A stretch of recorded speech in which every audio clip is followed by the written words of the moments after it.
I found out the hard way that some people don't need proof to feel powerful, they just need an audience. All it took was a few vague complaints, a smug committee chair, and the kind of 911 call bluff that makes your stomach drop even when you know you did nothing wrong.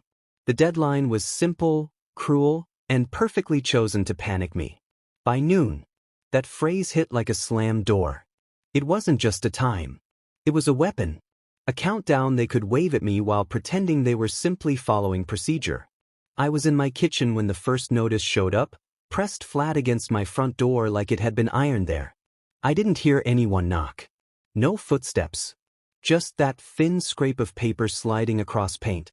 I opened it expecting a flyer or a lost package slip, and instead my eyes caught the word nuisance in bold, like it was supposed to shame me on sight. It said I was responsible for repeated noise disturbances. It said the HOA committee had received multiple reports and had the authority to escalate enforcement. It said I needed to comply immediately and confirm corrective action by noon. No details. No date. No times listed. Just accusations stacked like bricks and topped with that deadline like a heavy stone. I read it twice, and the second time my hands started shaking. Not because I believed it. Because I understood what it meant. When you're a single mom in a neighborhood where everyone acts friendly but watches each other like hawks, you already live with a low hum of judgment. You feel it when you pull your trash bin in a little late. You feel it when your kid laughs too loud while you're trying to be normal. You feel it when you step outside and the blinds across the street twitch. And I had a kid who didn't live quietly. Not in a bad way. In a healthy way. He ran. He sang nonsense songs. He made sound effects for everything, like his whole life was a movie he was narrating for himself. I never let it spill into the night. I never let it get out of control. We didn't throw parties. We didn't blast music. The most noise we made was the usual living sounds that happen inside a home with a child. But the notice didn't care about any of that. It wasn't asking what happened. It was announcing what they decided had happened. I could already picture the committee chair, Ms. Harrow, sitting at her dining room table with her perfect hair and her perfect pen, acting like she was defending the neighborhood from the menace of my normal life. I didn't know her well. I'd seen her at meetings, gliding around with that practiced smile that never reached her eyes. She was the kind of person who made you feel like you were always about to fail a test you didn't know you were taking. I'd moved here because it was safe. Because I needed stability after a stretch of chaos. The neighborhood looked like a calm place from the outside. Neat lawns, matching mailboxes, quiet streets. The kind of place people describe as peaceful. The kind of place that becomes an HOA nightmare when the wrong person decides they don't like you. I stood there with the paper in my hand and listened to the house. The refrigerator's soft hum. My kid's footsteps down the hall. The little clink of a toy being dropped. The normal soundtrack of my life. And suddenly I felt like I was guilty for existing. I took a breath and forced myself to slow down. Panic was the whole point of that notice. If I panicked, I'd rush. If I rushed, I'd make a mistake. And if I made a mistake, they'd call it proof. So I did the first thing that always helps me when people try to corner me with vague authority. I documented. I took a photo of the notice where it hung on my door, because I wanted a time-stamped record of how it was delivered. I took another photo up close, capturing the wording. I made sure my hands were steady in the frame.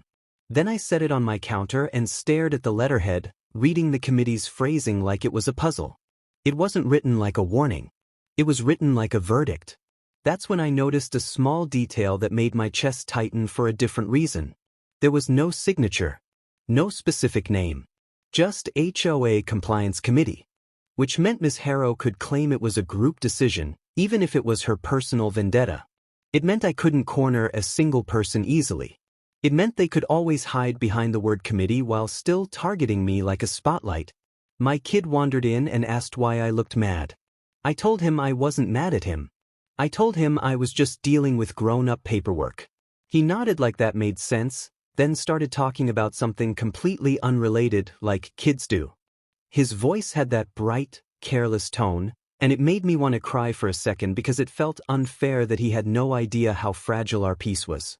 I walked him back toward his room and lowered my voice out of habit, like the walls were listening.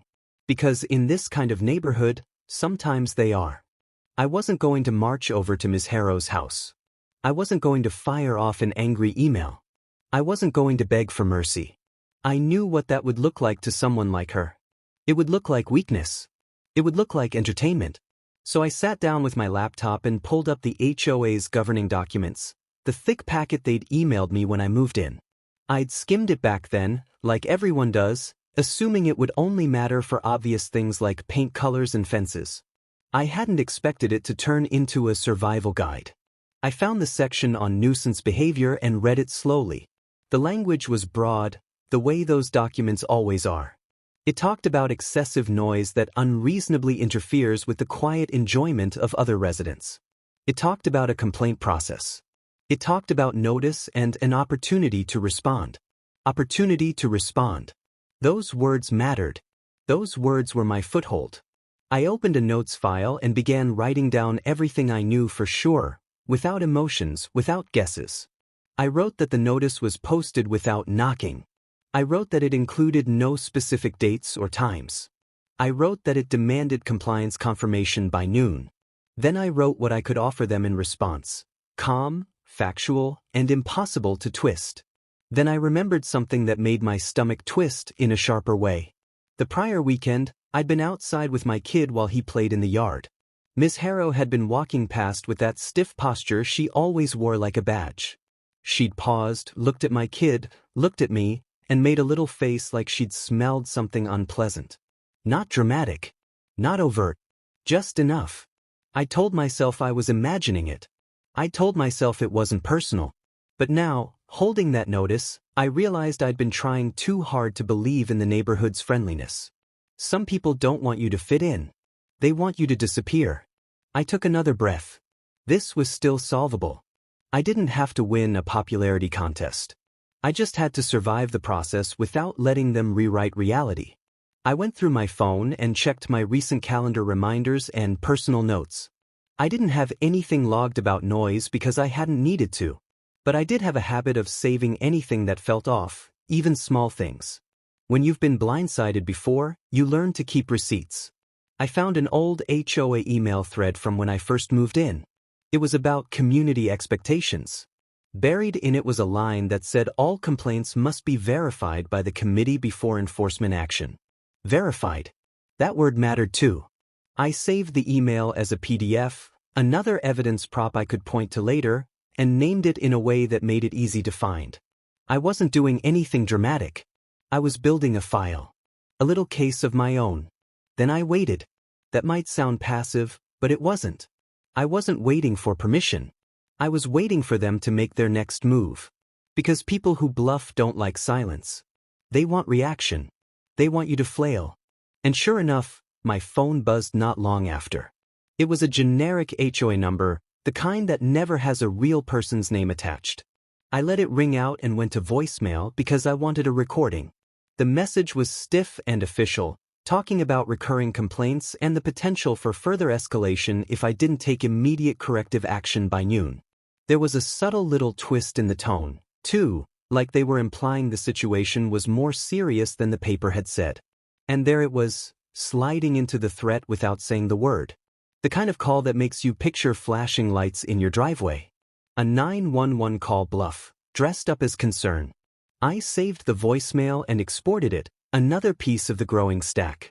Then I wrote the time it came in, not because I needed to prove the time, but because patterns always tell the truth when people won't. That's when I started noticing something that didn't make sense. The noise complaints were described as recurring, but the notice had no specifics. The voicemail was urgent, but vague. If there were real incidents, there would be details. There would be at least one concrete example. Instead, everything was smeared into a fog of accusation, like they wanted to keep it blurry enough to shape however they wanted later. I looked outside through my blinds. The street was quiet. The trees barely moved. A delivery truck rolled by in the distance, nothing unusual. And yet my chest was tight like I was about to be arrested for living.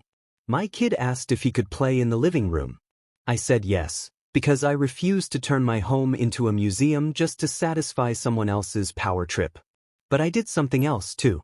I pulled out a small notebook I used for grocery lists and started logging. Nothing fancy.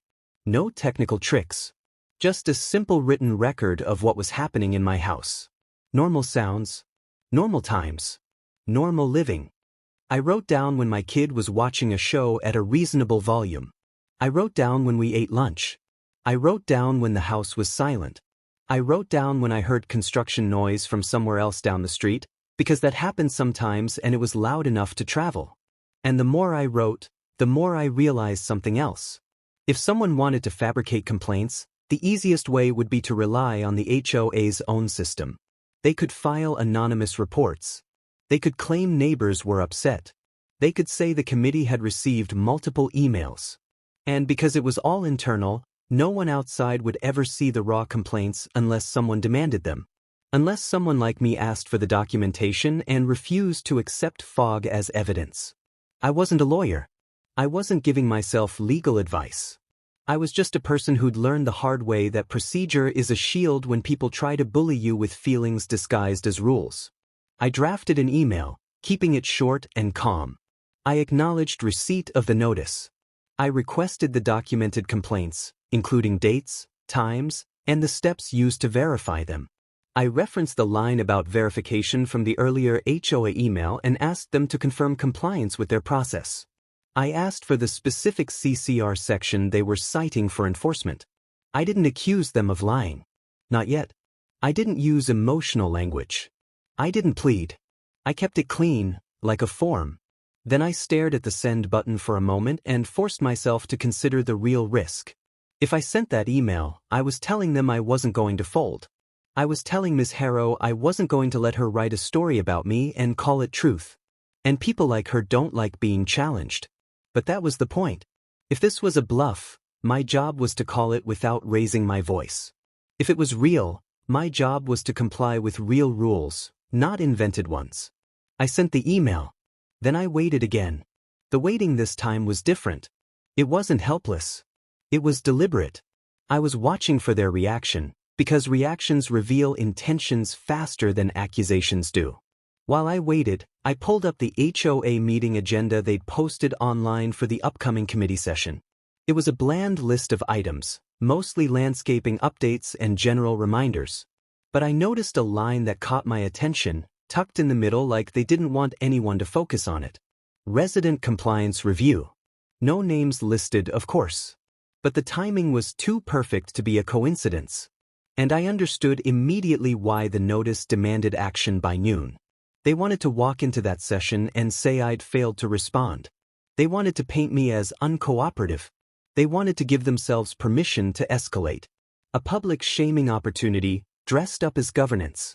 I saved a screenshot of the agenda excerpt, because I could feel where this was going.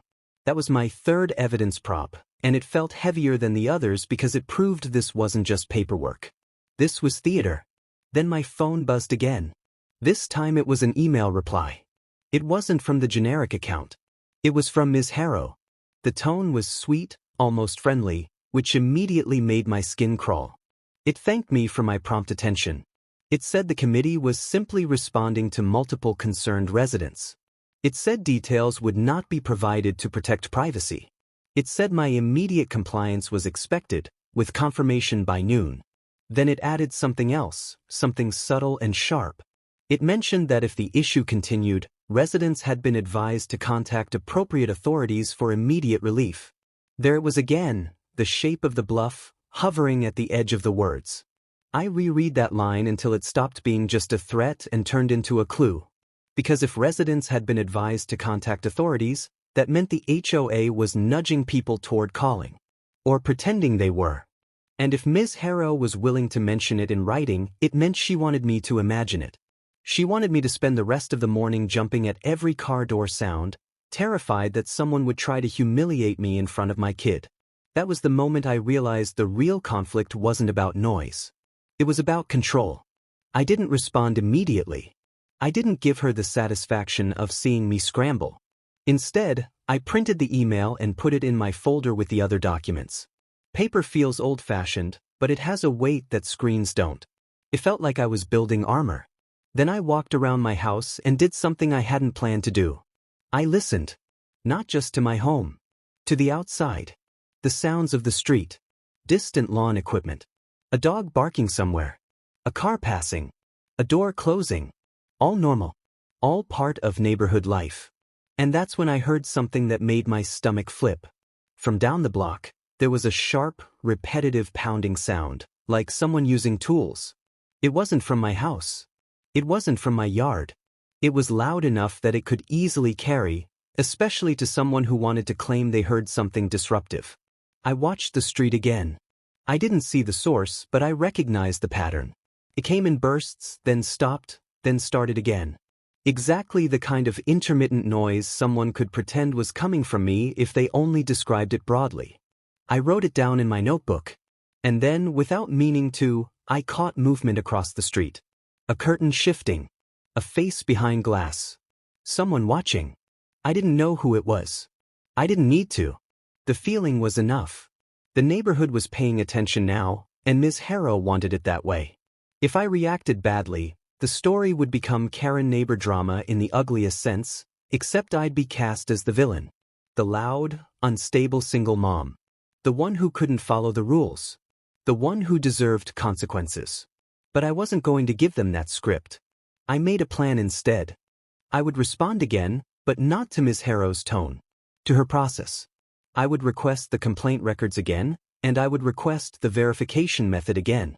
I would ask for the CCR section again. And I would make one more move that people like her hate more than anything. I would ask for everything in writing. Because when you force a bully to put their story on paper, they either back down or they start contradicting themselves. I drafted the second email and kept it even calmer than the first. I thanked her for her reply. I said I understood the need for privacy, but I needed enough information to respond meaningfully. I reiterated that the governing documents required an opportunity to respond.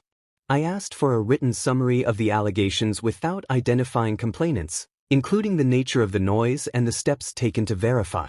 Then I added a line that felt like dropping a pebble into deep water. I requested a copy of the committee's communication advising residents to contact authorities. If that communication existed, she would have to produce it. If it didn't, she would have to explain why she'd implied it.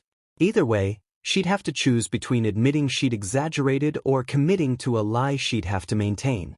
I hit send. Then I walked into my kid's room, watched him build something out of blocks, and felt my chest ache with the strange mix of fear and determination that comes when you know you're being targeted but you refuse to be cornered. The worst part was knowing the clock was still ticking. Noon was getting closer, and I could sense the pressure building, like the whole neighborhood was holding its breath waiting to see if I'd crack. I didn't crack. I kept logging. I kept saving every message. I kept my voice soft in my own home, not because I was guilty, but because I was observing. And around that point, the whole thing shifted from annoying to dangerous. A vehicle rolled slowly down my street and stopped near my driveway. It wasn't a neighbor pulling in. It wasn't a delivery. It lingered, like it was looking for a reason to stay. My heart jumped hard enough that I felt it in my throat. My phone buzzed again with a new voicemail alert, and for a moment I just stared at it, the way you stare at a storm warning on the horizon. I played it. The message was short, official sounding, and it referenced a complaint that required immediate attention. I looked out the window at the lingering vehicle, then down at the printed email from Ms. Harrow, then back at my notebook full of calm notes, and I realized the bluff had stopped being a bluff. They had actually pushed it forward. I had built my paper trail for a reason, but now I was about to find out if it was enough, and whether Ms. Harrow had just walked herself into a contradiction she couldn't wriggle out of. I took a slow breath, grabbed my folder, and reached for the front door handle as the vehicle's door opened outside. Module 1 complete. Module 2 starts next. The moment I stepped onto my porch, I forced my face into calm. Not frozen calm, not fake friendly, just steady. The kind of steady that doesn't invite a scene. The vehicle wasn't some dramatic caravan, just a plain, official presence parked with purpose, and that alone was enough to spike my nerves. An officer stood near the sidewalk, posture neutral, eyes scanning. Not aggressive. Not relaxed either. I kept my hands visible and my voice even, because I knew how fast misunderstandings can become their own story. I didn't argue. I didn't plead. I simply acknowledged that someone had called about noise and that I was willing to cooperate. Then I did the one thing that mattered most. I asked what the complaint actually said. The officer's answer made my stomach settle into a cold, focused weight. The report wasn't about loud music. It wasn't about shouting. It was framed as screaming, ongoing disturbance, and refusal to stop. It painted a picture of chaos inside my home, the kind that makes strangers picture danger. The kind that invites judgment without evidence. My kid was behind me in the hallway, curious and quiet. I didn't let him come to the door, not because I was hiding him, but because I refused to make him part of their spectacle. I told the officer my home had been calm. I said I had received an HOA notice that morning, demanding compliance by noon, and I had been documenting my day since. I didn't say the HOA staged it. I didn't say Ms. Harrow was lying. I just offered facts. Then I did something that felt like a tightrope walk. I asked if the officer could note in their report that I had requested specific details and that the complaint was vague. I kept it polite, careful, and non-confrontational. The officer didn't promise anything grand, but I watched their expression shift slightly, like they'd seen this kind of situation before. Before leaving, the officer asked if everything was okay in the home. I said yes. I said my kid was fine. I said we were simply living our day, and that I believed this was tied to an HOA process issue rather than a real emergency. The officer glanced toward my door, then toward the street, and finally nodded. No drama. No accusations. No harsh tone. Just a quick reminder to keep things reasonable, which I already had. Then they returned to the vehicle and drove off. The street went quiet again, but I didn't feel relief. I felt clarity. Because whoever called had gone beyond petty. They had used public resources to frighten me. They had tried to turn my motherhood into suspicion. And Ms. Harrow had set the stage in writing. That was the moment my fear stopped being the main feeling. The main feeling became a calm, sharp determination. I went inside, locked the door, and sat at my table with my folder open like a courtroom exhibit. I wrote down exactly what happened, not with dramatic language, but with a simple description of the interaction. I noted the officer's neutral demeanor. I noted the complaint description as it had been relayed to me. I noted that the visit occurred after Ms. Harrow's email implying that residents had been advised to contact authorities. Then I listened to the voicemail again, the one that had sounded official but didn't identify itself properly. I realized something I hadn't noticed before. It didn't include the usual identifiers. It didn't sound like an agency message. It sounded like someone imitating one, leaning on buzzwords to intimidate. I saved it again, exported it, and added a written note explaining why it felt inconsistent. Now the retaliation phase began, and it wasn't loud. It wasn't messy. It was procedural. I replied to Ms. Harrow with a calm update that would make her skin itch. I wrote that an officer had responded to a noise complaint and found no issue worth action. I wrote that, for my records, I was again requesting the complaint summaries and verification steps. I wrote that I was also requesting a copy of any committee communication advising residents to contact authorities, since her email referenced it. I wrote that I would be attending the committee session listed on the agenda excerpt, and that I expected the process to follow the governing documents. I didn't add emotion. I didn't use exclamation points. I didn't threaten. I just placed the facts on the table and let them sit there. Then I did one more thing, something so small it felt almost silly, but it mattered.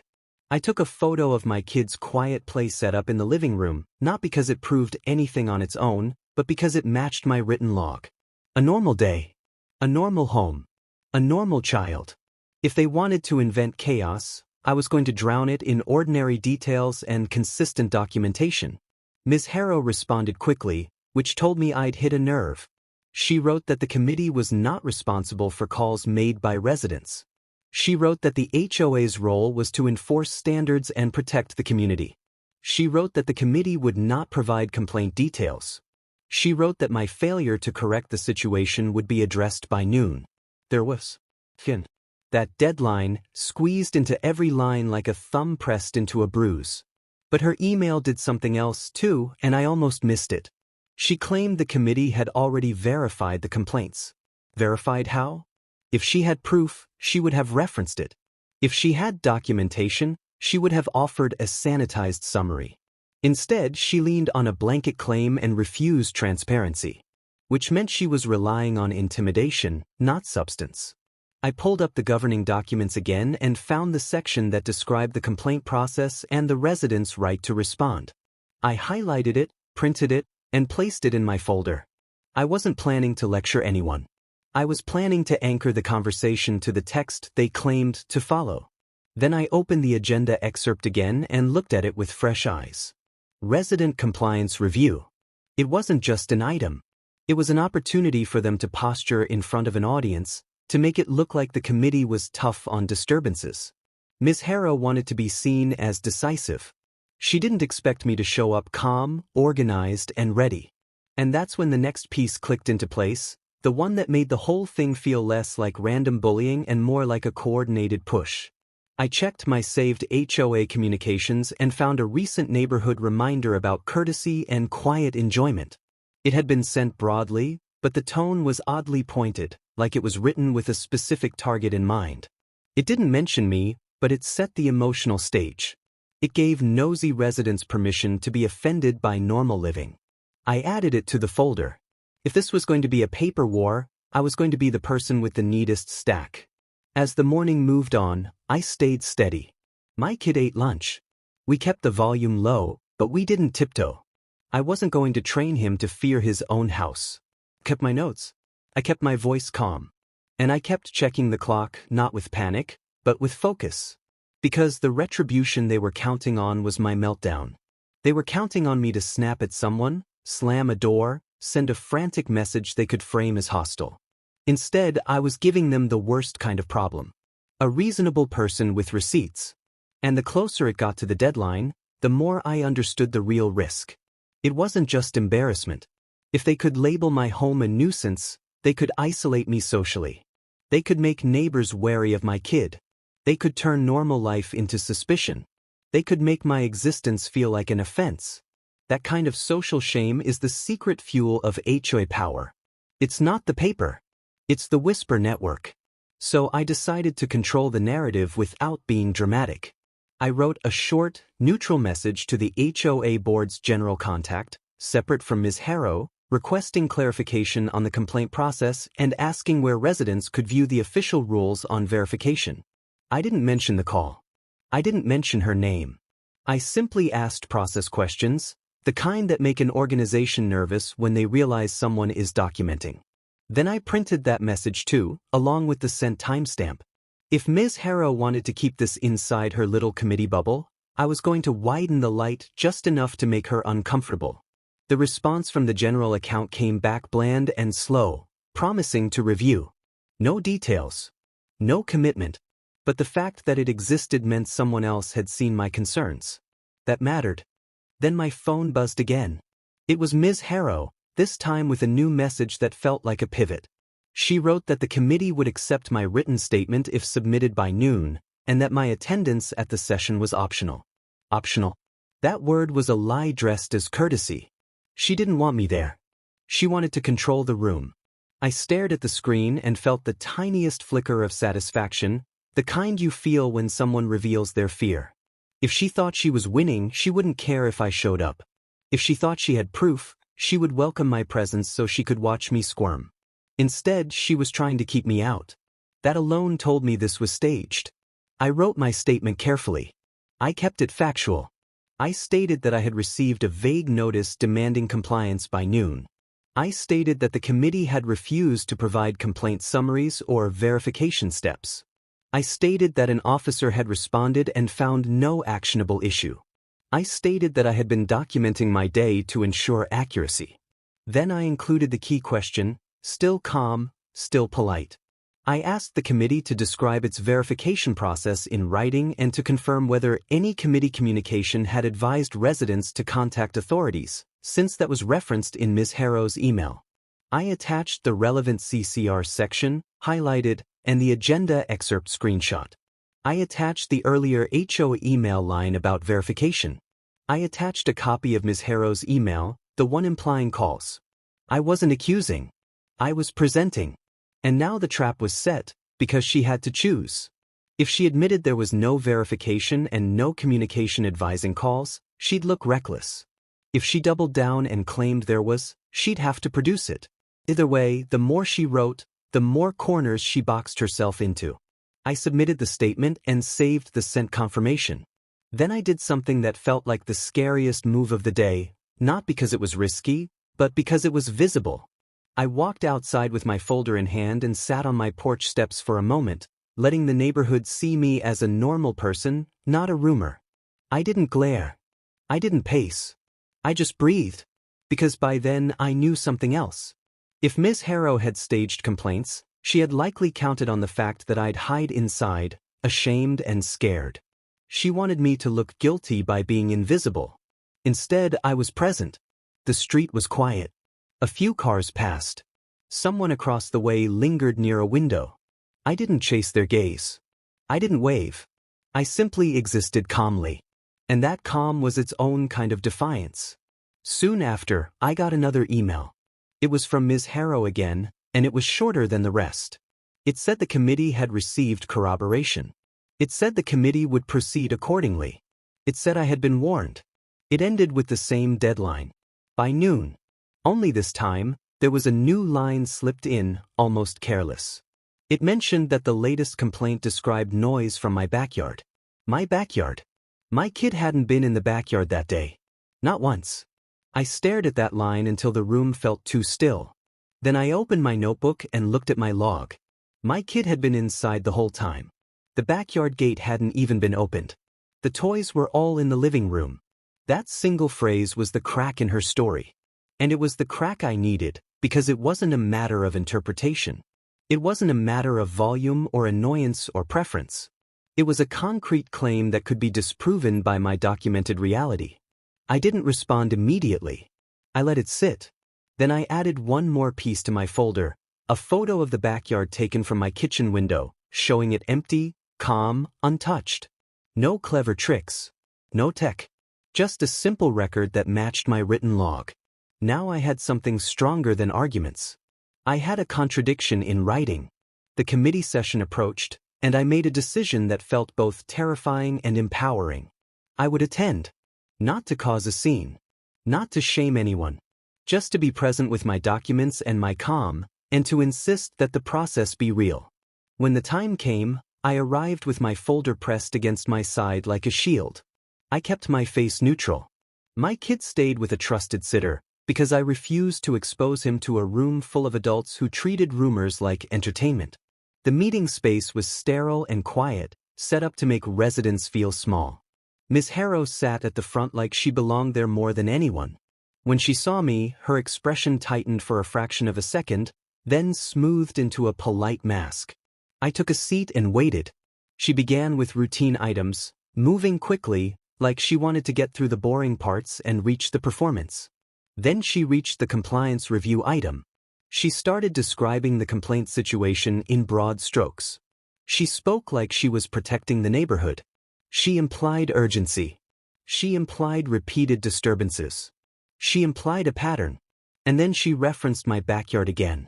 That was when I stood up, not abruptly, not dramatically, just smoothly, and said I had submitted a written statement and would like it entered into the record.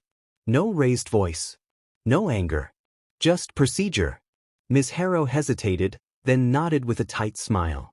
I walked forward and handed over the documents, keeping my hands steady. The room shifted. Not in my favor yet, but toward attention.